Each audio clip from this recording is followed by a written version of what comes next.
그 여인의 시신은 연못에서 발견되었습니다. 익사가 아니었습니다.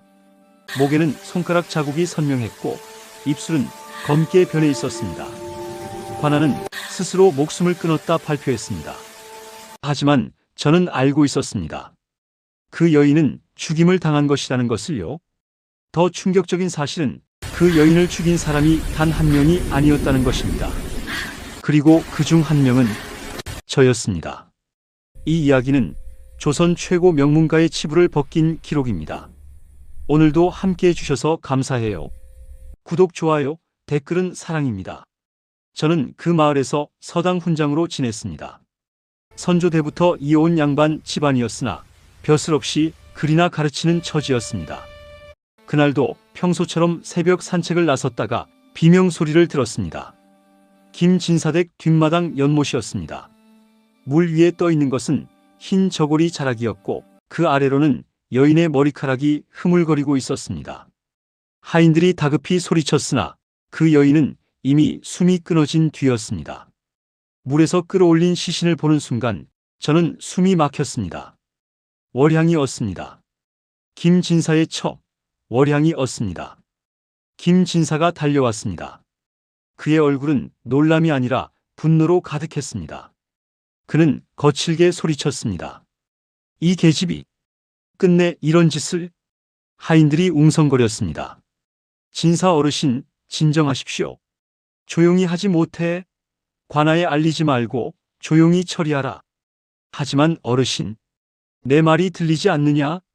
저는 그 광경을 멀찍이 서 지켜보았습니다. 그리고 보았습니다. 월향의 목에 난 손가락 자국을, 찢어진 속옷을, 입가에 검은 빛을, 그리고 무엇보다 그 여인의 눈이 감겨있지 않았다는 것을요. 저는 그날 밤 잠을 이루지 못했습니다. 월향의 부릅뜬 눈이 계속 떠올랐기 때문입니다. 스스로 목숨을 끊은 사람의 눈은 대개 감겨 있습니다. 마지막 순간 편안함을 찾으려 하기 때문입니다. 하지만 월향의 눈은 달랐습니다. 그 눈은 무언가를 보고 있었습니다. 아니, 무언가를 남기려 하고 있었습니다. 다음 날 관아에서 공식 발표가 있었습니다. 김진사댁 첩 월향은 스스로 연못에 뛰어들어 목숨을 끊었다. 마을 사람들은 고개를 끄덕였습니다.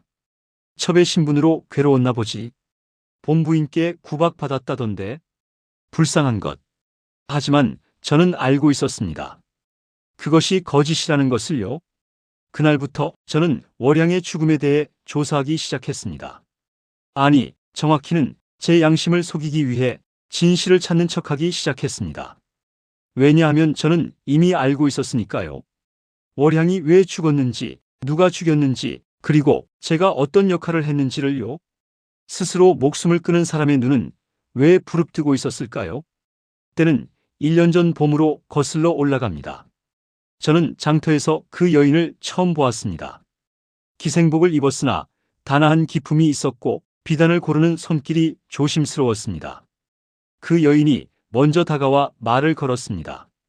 훈장님이신가요? 그렇소이다. 글을 배우고 싶습니다. 저는 놀랐습니다.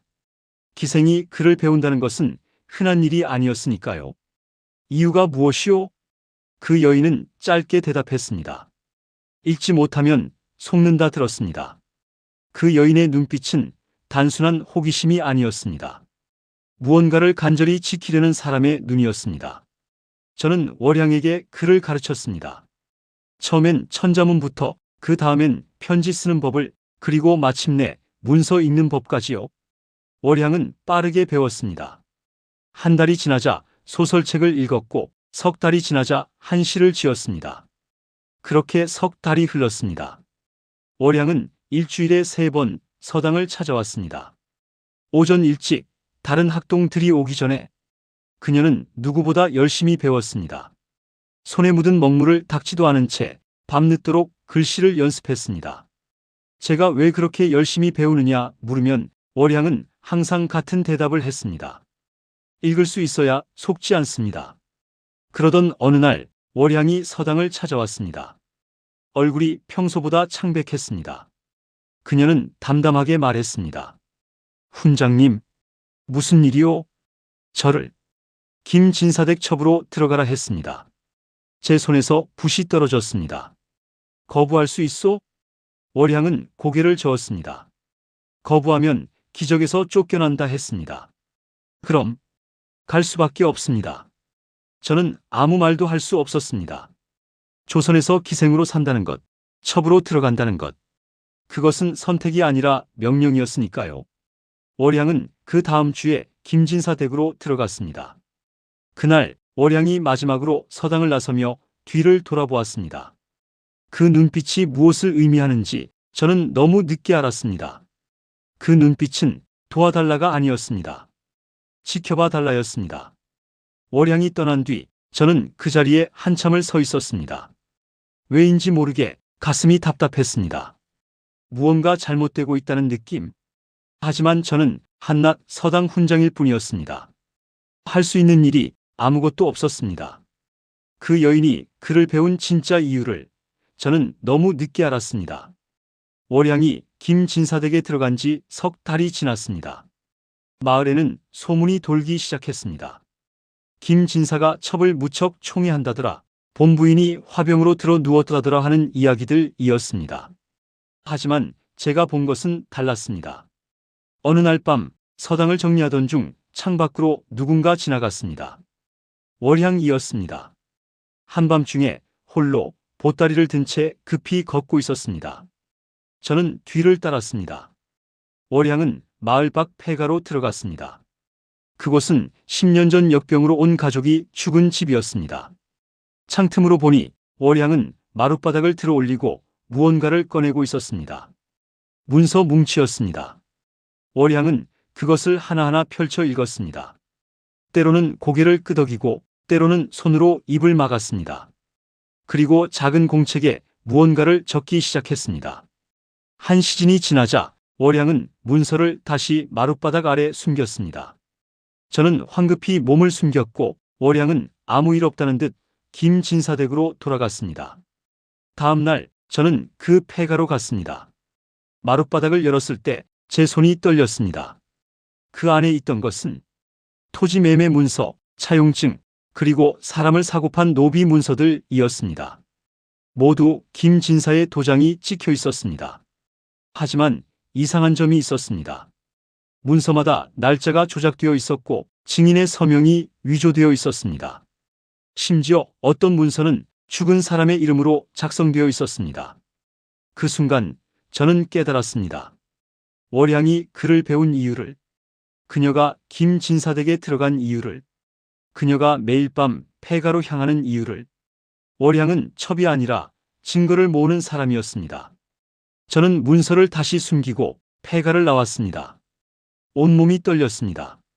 월향은 복수를 하고 있었던 것입니다. 김진사의 첩이 되어 그의 죄를 하나하나 모으고 있었던 것입니다. 하지만 왜 혼자서? 왜 아무에게도 말하지 않고? 그날 밤 저는 고민했습니다. 월향에게 직접 물어봐야 할까? 아니면 모른 척 해야 할까? 결국 저는 기다리기로 했습니다. 월향이 먼저 말할 때까지. 하지만 저는 몰랐습니다. 그 기다림이 월향을 죽음으로 내모는 시작이 될 줄은요. 그리고 제가 그 죽음의 공범이 될 줄은요.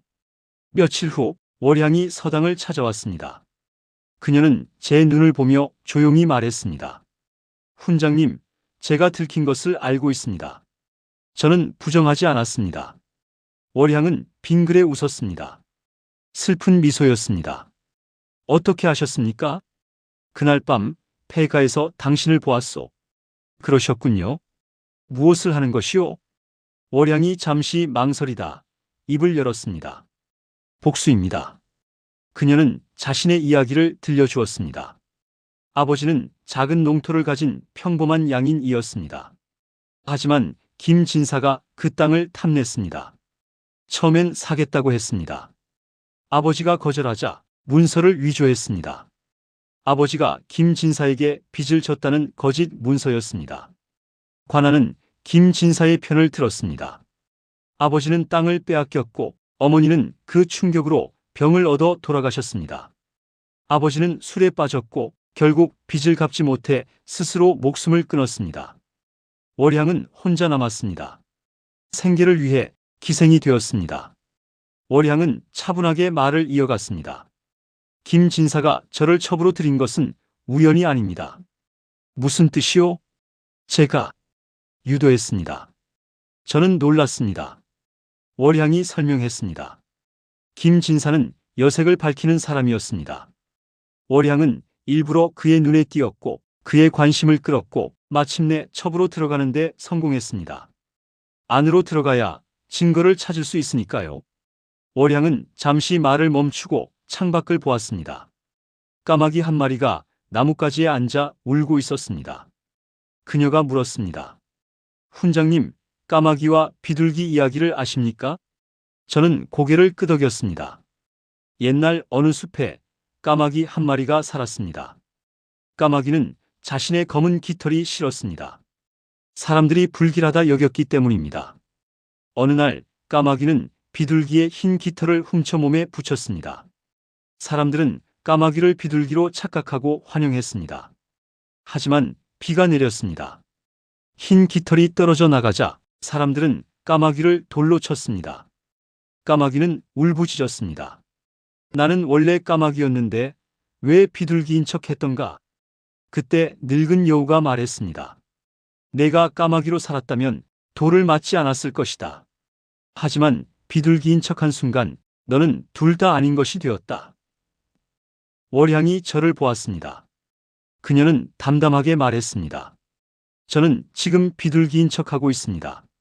첩으로 순종적인 여자로 사랑받는 척하고 있습니다. 하지만 저는 까마귀입니다. 복수를 꿈꾸는 검은 마음을 가진 까마귀입니다. 그럼 비가 내리면 돌을 맞겠지요? 제가 그래도 계속하겠느냐 묻자 월향은 단호히 고개를 끄덕였습니다.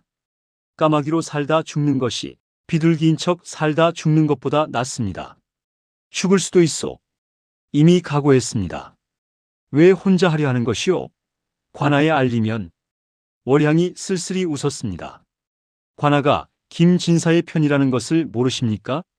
그날 월향이 서당을 나선 뒤 저는 한참을 창밖에 까마귀를 바라보았습니다. 그 까마귀는 검은 깃털 그대로였지만 누구보다 당당히 울고 있었습니다. 그리고 저는 알았습니다. 월향도 저 까마귀처럼 마지막까지 자신을 속이지 않을 것이라는 것을요. 설령 그것이 죽음을 의미할지라도. 하지만 저는 그저 지켜볼 수밖에 없었습니다.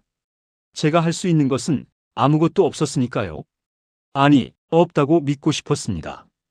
그 여인은 이미 자신의 죽음을 예견하고 있었습니다. 어느 장마비 내리는 날, 제 서당에 뜻밖의 손님이 찾아왔습니다. 김진사의 본부인 신 씨였습니다. 50 중반의 나이 수척한 얼굴에 깊게 팬 눈가가 인상적이었습니다. 훈장님이시지요? 그러하오이다. 무슨 일로? 그 계집애 월향 말입니다. 제 심장이 철렁했습니다. 월향이? 어찌 되었습니까? 소문을 들었습니다. 그 계집이 훈장님께 글을 배웠다고요? 저는 대답을 망설였습니다. 신 씨가 차갑게 웃었습니다. 두려워하지 마십시오. 저는 그 계집을 미워하지 않습니다. 오히려 고맙게 여깁니다. 저는 놀랐습니다. 신 씨는 천천히 말을 이어갔습니다. 남편은 사람을 겉으로만 봅니다. 그를 아는 첩이 무엇을 할 수 있는지 모르지요. 하지만 저는 압니다. 신 씨가 품에서 편지 한 통을 꺼냈습니다. 월향이 제게 보낸 편지입니다. 저는 편지를 받아 읽었습니다. 부인께서 알아야 할 것들입니다. 김진사가 저지른 부정이 이렇게 많습니다. 토지 사기 17건, 공금 횡령 9건, 뇌물수수 23건, 그리고 살인 2건. 모두 증거가 있습니다. 하지만 지금 밝혀서는 안 됩니다. 도련님의 미래가 있으니까요. 신 씨의 목소리가 떨렸습니다. 처음엔 그 계집이 저를 괴롭히려는 줄 알았습니다. 남편의 죄를 폭로해 온 집안을 무너뜨리려는 줄 알았지요. 하지만 아니었습니다. 그럼 월향은 제 아들을 지키려 했습니다. 김진사에게는 본부인과의 사이에 아들이 하나 있었습니다. 20살에 과거 시험을 앞둔 아들이었습니다. 신 씨는 눈물을 닦으며 말했습니다. 아버지의 죄가 지금 밝혀지면 아들의 미래도 끝입니다. 과거도 볼 수 없고 평생 역적의 자식으로 살아야 합니다. 월향은 그것을 알고 있었습니다. 그래서 월향은 증거를 제게 넘기려 했습니다. 지금이 아니라 훗날을요. 김 진사가 죽은 뒤 아들이 과거에 급제하고 벼슬을 얻은 뒤 그때 밝혀지도록요. 저는 그제야 깨달았습니다. 월향의 복수는 당장이 아니라 훗날을 위한 것이었습니다. 월향은 왜 그렇게 했을까요? 신 씨가 천천히 대답했습니다. 아마도 자신처럼 죄 없는 사람이 고통받는 것을 원하지 않았던 것 같습니다. 제 아들은 아무 잘못이 없으니까요. 그날 저는 깨달았습니다. 월향의 복수는 단순한 증오가 아니었다는 것을요. 그녀는 정의를 원했지만 무고한 사람을 희생시키고 싶지 않았던 것입니다. 신 씨가 떠나기 전 마지막으로 말했습니다. 훈장님, 월향을 도우려 하지 마십시오. 왜? 남편이 눈치챘습니다. 월향이 무언가를 하고 있다는 것을요. 이제 시간 문제입니다. 그럼 월향은 저도 막을 수 없습니다. 제가 나서면 오히려 더 위험해질 뿐입니다. 신 씨가 떠난 뒤 저는 한참을 비를 바라보았습니다. 빗소리 속에서 월향의 목소리가 들리는 것 같았습니다. 훈장님, 저를 지켜봐 주십시오. 도와달라는 게 아닙니다. 그저 제가 한 일을 기억해 주십시오. 복수는 칼이 아니라 시간으로 이루어지는 것이었습니다. 신 씨 부인이 다녀간 지 보름이 지났습니다. 마을은 평온해 보였습니다. 하지만 저는 불안했습니다. 월향을 마지막으로 본 것이 벌써 열흘 전이었기 때문입니다. 그날 밤 이상한 일이 벌어졌습니다. 한밤중 서당 문을 두드리는 소리가 들렸습니다. 월향의 시녀 충매였습니다. 얼굴이 새하얗게 질려 있었습니다. 훈장님, 큰일 났습니다. 무슨 일인가? 마님께서 발각되셨습니다. 제 심장이 멎었습니다. 자세히 말해보게. 진사 어르신이 폐가의 문서를 찾으셨습니다. 뭐라고? 마님이 숨겨놓은 모든 증거를. 지금 사랑채에서 난리가 났습니다. 저는 즉시 달려갔습니다. 하지만 김 진사댁에 도착했을 때 이미 늦었습니다. 사랑채 문은 굳게 닫혀 있었고 안에서는 김 진사의 고함 소리가 들렸습니다. 이 천한 년이 감히 나를, 감히, 쾅! 무언가 깨지는 소리. 진사 어르신, 진정하십시오. 입 닥쳐. 이 계집을 당장 내쫓아. 그리고 월향의 목소리. 놀랍게도 침착했습니다. 진사 어르신, 입 닥쳐. 제가 모은 증거는 그것이 전부가 아닙니다. 침묵. 무슨 소리냐? 이미 사본을 만들어 안전한 곳에 두었습니다. 어디에? 어르신께서 저를 죽이시는 순간 그 증거는 관하로 갑니다. 이 계집이. 그러니 저를 죽이시려거든 평생 떨며 사십시오. 저는 문 밖에서 그 대화를 모두 들었습니다. 제 손은 떨리고 있었습니다. 들어가야 할까요? 월향을 구해야 할까요? 하지만 저는 한낱 서당 훈장일 뿐이었습니다. 김 진사는 이 마을의 권력자였습니다. 제가 들어가서 할 수 있는 일은 아무것도 없었습니다. 아니, 없다고 믿고 싶었습니다. 저는 뒤를 돌았습니다. 서당으로 돌아갔습니다. 그날 밤 저는 한숨도 자지 못했습니다. 제 안에서 두 목소리가 싸우고 있었습니다. 들어가서 월향을 구해야 한다. 하지만 너도 죽을 것이다.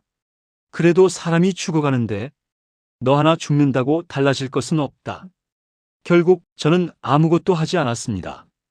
다음 날 새벽 비명소리에 잠에서 깼습니다. 김 진사댁 뒷마당에서 들리는 소리였습니다. 저는 달려갔습니다. 그리고 보았습니다. 연못에 떠있는 흰 저고리를, 그 아래로 흐물거리는 머리카락을.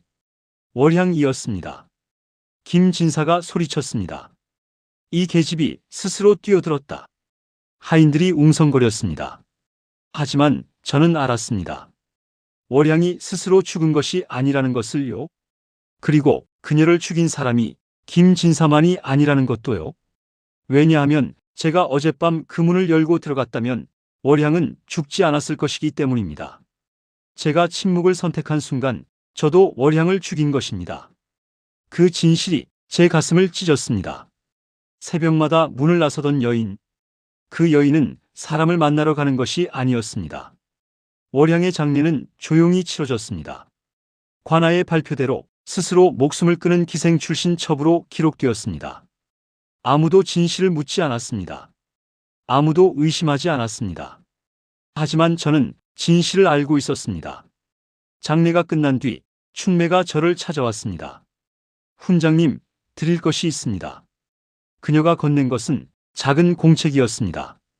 월향의 일기였습니다. 저는 떨리는 손으로 일기를 펼쳤습니다.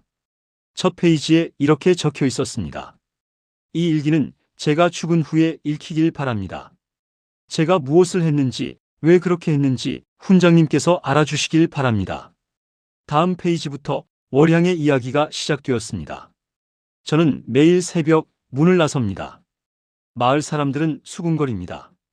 과부가 새벽마다 어디를 가느냐고, 아마 남자를 만나러 가는 것이라고. 하지만 그들은 모릅니다.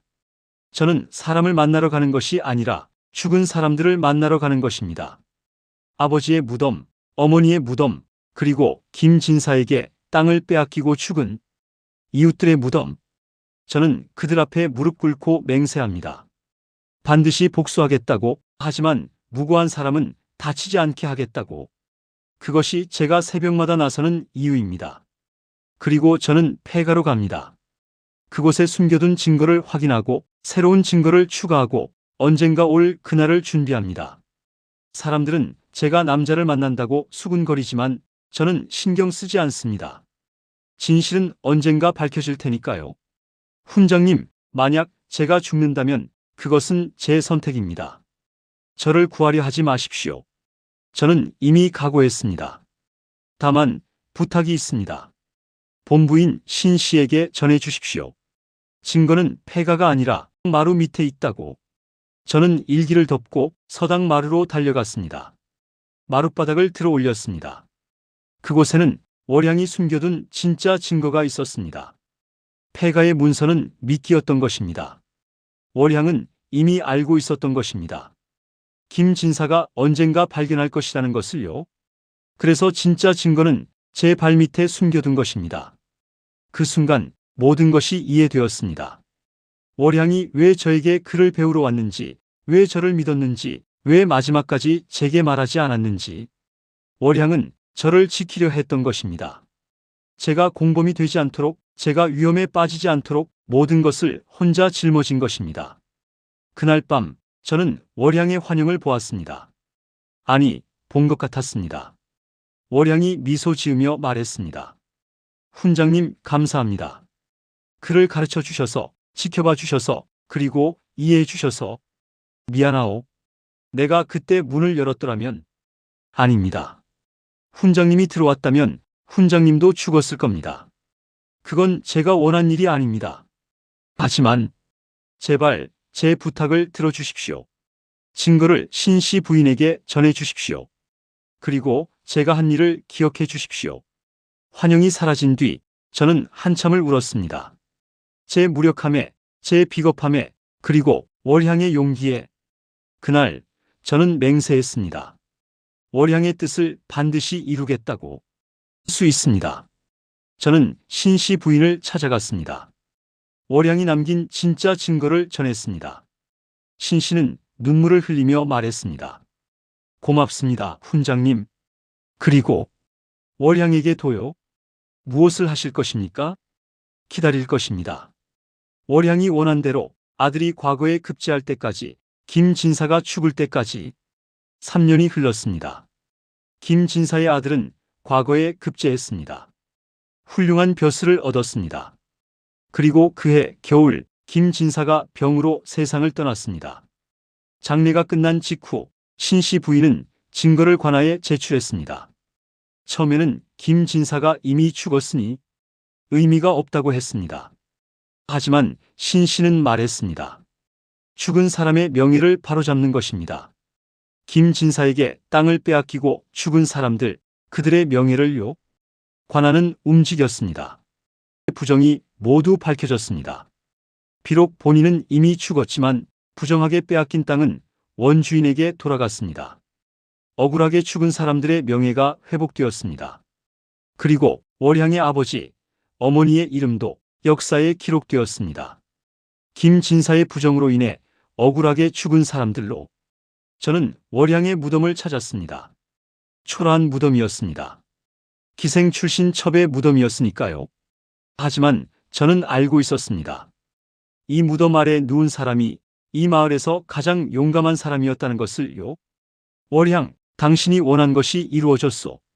비록 당신은 보지 못했지만 당신의 복수는 완성되었소. 그리고 당신은 기억될 것이요.